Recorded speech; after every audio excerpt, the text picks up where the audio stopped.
Welcome back to Velshi and Rule. Democratic presidential candidate Pete Buttigieg has spiked in some polling, but he's facing a major ongoing challenge, a lack of support from African-American voters. And now the South Bend, Indiana mayor is facing backlash over comments that he made during a mayoral forum in 2011, which recently surfaced.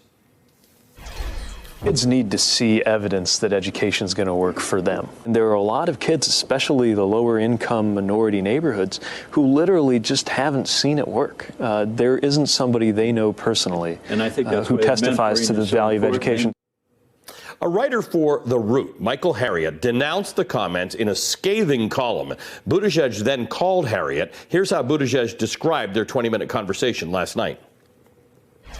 What I said in that comment before I became mayor does not reflect the totality of my understanding then and certainly now about the obstacles that students of color face in our system today. I understand why he was upset, and I understand the perspective. I'm very conscious of the advantages and privileges that I have had, not through any great wealth, but certainly through education, through the advantages that come with being white and being male. And that's part of why I know I've got to make myself useful as a candidate and as president. All right, according to a recent Quinnipiac poll, prior to the resurfacing of that video, Mayor Pete Buttigieg is ahead of Senators Warren and Sanders overall, but polling at just 4% with black voters. Joining me now, Washington Post political reporter Eugene Scott. Eugene, good to see you. What's the fundamental underpinnings of the problem that Pete Buttigieg is having with African-American voters? Months ago, he came up to Harlem and he had lunch at Sylvia's, and he'd been at 0% for a lot of the time, and now he's at a staggering 4%. What's the issue? Buttigieg is still largely a new name, despite how well he is doing in quite a few recent polls. He is in political office in a small town in Indiana, a state and certainly a city that does not have a large black population. So many black voters do not know about him. But what they do know about him, unfortunately, very often for his campaign, it's something controversial, something he says about kids and education and their values, something he says about black residents in his community and their challenges with police. And so he's hitting situations repeatedly where he's not putting himself in a situation to gain support with black voters, which is a demographic that he really needs if he wants to win the nomination. Let's talk about a guy who may make Pete Buttigieg look like he's having an easy time with black voters, and that is New York City Mayor Michael Bloomberg. He's got baggage that is a little easier to figure out.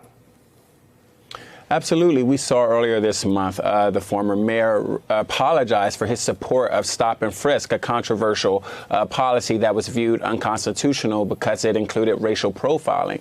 The challenge for the mayor is that he defended stop and frisk as recently as this year. And so he will have to put in place some type of proposal showing black and Latino voters that he wants to reverse the harms that were done by stop and frisk to make things right and better for black and Latinos who were disproportionately discriminated against by police officers in New York City.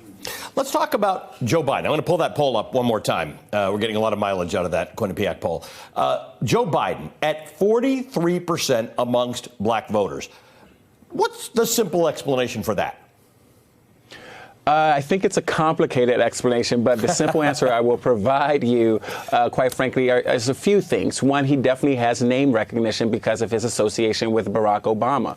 But there are a large percentage of black voters that are pragmatic, especially older black voters. And they aren't only thinking about who they believe will best represent them, but they're also trying to guess who will many of the people who voted for Trump be willing to vote for to replace Trump. And to them, Biden seems like he would be a great middle ground for what some more perhaps progressive Americans and liberal black voters desire, and some of the voters who were attracted to Trump's more working class and even conservative messages. Eugene, you and I have a great history of my being able to ask you really complicated questions and you give really accessible answers. None of these are simple, and you do a great job of it. Thank you, my friend, always. Eugene Scott is a Washington Post reporter.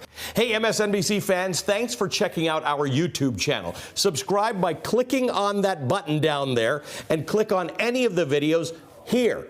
To watch the latest interviews and highlights, you can get more MSNBC for free every day with our newsletters. Just visit msnbc.com/newsletters to sign up now.